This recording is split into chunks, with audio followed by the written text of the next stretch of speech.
ମାଙ୍କଡ଼ କହିଲା, ମୁଁ ତ ତମ ଘରକୁ ଯିବା ସମ୍ଭବ ନୁହଁ। ତମେ ପାଣି ଭିତରେ ରହୁଛ, ମୁଁ ଭୂମି ଉପରେ ରହୁଛି, ମୁଁ ତ ପହଁରି ଜାଣିନି। କୁମ୍ଭୀର କହିଲା, ଏଇ ନଈ ମଝିରେ ଗୋଟେ ଦ୍ୱୀପ ଅଛି, ଆମେ ସେଇଠି ରହୁଛୁ। ତୁମେ ଯଦି ମୋ ପିଠିରେ ବସିବ, ମୁଁ ପହଁରି ପହଁରି ତମକୁ ସେ ଦ୍ୱୀପ ଯାଏ ନେଇଯିବି। ମାଙ୍କଡ଼ ଏକଥା ଶୁଣି ଖୁସି ହେଇଗଲା। ସେ ଭାବିଲା, ମୋ ସାଙ୍ଗ ପିଠିରେ ବସି ନଈ ମଝିରେ ଗଲେ ମତେ ଭାରି ମଜା ଲାଗିବ। ମାଙ୍କଡ଼ ତେଣୁ କହିଲା, ଠିକ ଅଛି, ଚାଲ ଏବେ ଯିବା। ତାପରେ ମାଙ୍କଡ଼ ଗଛରୁ ଡେଇଁ ପଡ଼ି କୁମ୍ଭୀର ପିଠିରେ ବସିଲା, ଆଉ କୁମ୍ଭୀର ଖୁବ୍ ଜୋରରେ ପହଁରିବା ଆରମ୍ଭ କରିଦେଲା।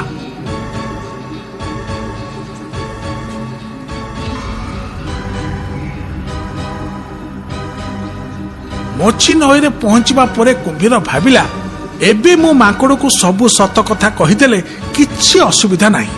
ଏଇଆ ଭାବି କୁମ୍ଭୀର କହିଲା, ମାଙ୍କଡ଼ ଭାଇ, ଶେଷ ଥର ପାଇଁ ଠାକୁରଙ୍କୁ ଡାକ।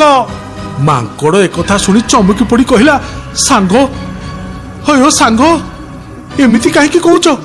ମାଙ୍କଡ଼ କଥା ଶୁଣି କୁମ୍ଭୀର ଉତ୍ତର ଦେଲା, ମୋ ସ୍ତ୍ରୀ ତମ କଲିଜା ଖାଇବାକୁ ଚାହିଁ ବସିଛି, ସେଇଥିପାଇଁ ମୁଁ ତମକୁ ଘରକୁ ନେଇକି ଯାଉଛି। ମାଙ୍କଡ଼ ଏକଥା ଶୁଣି ଭୟ ପାଇଗଲା, ଆଉ ଭାବିଲା କୁମ୍ଭୀର ପିଠିରୁ ଡେଇଁ ପଡ଼ିବ। କିନ୍ତୁ କୁଆଡ଼େ ଯିବ? ଚାରିଆଡ଼େ ତ ପାଣି। ସାଙ୍ଗେ ସାଙ୍ଗେ ତା ମନରେ ଗୋଟେ ବୁଦ୍ଧି ଆସିଲା। ସେ କୁମ୍ଭୀରକୁ କହିଲା, ହዮ ସାଙ୍ଗ, ତମ ସ୍ତ୍ରୀ ଯଦି ମୋ କଲିଜା ଖାଇବାକୁ ଇଚ୍ଛା କରିଛନ୍ତି, ଏକଥା ତମେ ମତେ ଆଗରୁ କହିଲନି କାହିଁକି? କୁମ୍ଭୀର କହିଲା, କାହିଁକି, କଣ ହେଲା କି ସାଙ୍ଗ? ମାଙ୍କଡ଼ କହିଲା, ମୁଁ ତ ମୋ କଲିଜାକୁ ଜାମୁ ଗଛ କୋରଡ଼ରେ ଲୁଚେଇ ରଖିଛି। ତମେ ମତେ ଆଗରୁ ଏକଥା କହିଥିଲେ ସିନା ମୁଁ ମୋ କଲିଜାକୁ ସାଙ୍ଗରେ ନେଇକି ଆସିଥାନ୍ତି। ଚାଲ ଚାଲ ଚାଲ ଚାଲ, ମତେ ନେଇକି ପୁଣି ଗଛ ପାଖକୁ ଚାଲ। ମାଙ୍କଡ଼ କଥା ଶୁଣି କୁମ୍ଭୀର ଆଉ ଡେରି ନ କରି ଯେତେ ଜୋର ସମ୍ଭବ ଜାମୁକୋଳି ଗଛ ଆଡ଼କୁ ପହଁରିବାକୁ ଲାଗିଲା।